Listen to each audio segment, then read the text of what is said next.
Mayong buntag mga mga kadula. Magandang umaga sa inyong lahat. So hindi naka-live si kadula kagabi kaya may bata man ako, no? And then ewan ko kung kailan ako muli maka-live. Wala kasing magbabantay sa anak ko kaya mahirapan na si kadula mag-live. And then kung magla-live man ako, yes, magpapaalam ako sa inyo, no? Ko kayo, magbigay naman ako ng signal, no? Kapag magla-live na si kadula. Kain tayo mga kadula, no? Ayan, ito ay yung namin, breakfast namin. Egg, tsaka, pansit canton. Hindi na kami kakain ng kanin para hindi naman masyadong mag-diet ba. Hindi masyadong tataba. Kasi pag lagi kang kumakain ng kanin, ako, mas mabilis kang tumaba. Kaya mag-diet muna si kadula, no?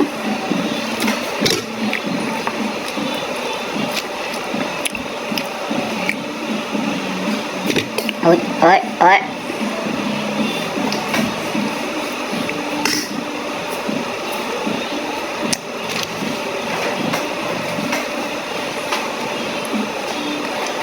Kasi basta-basta maka-live na si kadula, kay may mga anak si kadula, no? Dati kasi yung palagi ako nagla-live, nandito kasi yung asawa ko. Hindi pa pumunta sa sa Manila, sa trabaho niya. Nandito pa yung asawa ko dati, kaya palagi akong nagla-live kasi andyan naman siya magbabantay sa dalawang anak ko. Isa ngayon, wala na yung asawa ko, di ako na yung magbabantay. Kaya madalang na lang magla-live si kadula. Ay may mga anak na siyang babantayan.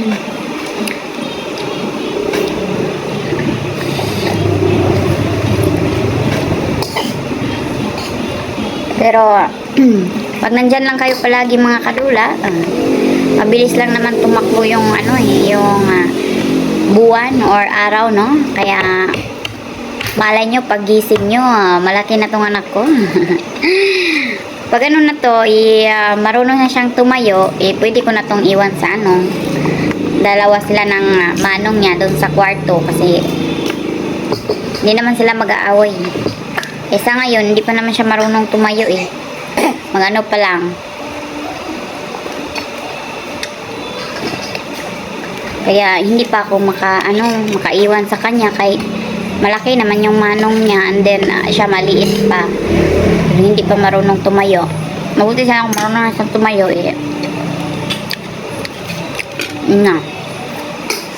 hindi ko na siyang iwan. So, hopefully, no, mga kadula, huwag nyo akong kakalimutan kahit hindi man ako maka-live or madalang na lang ako maka-live. Sana maalala nyo pa rin ako na isang araw may kadula kayo, no? Pero, huwag kayong mag-alala kay baka next month marunong na tumayo yung anak ko, magla-live ulit si kadula. Wala kasi magbabantay Yun lang, sana hindi nyo ako kakalimutan. Magandang umaga mga kadula. Kain tayo.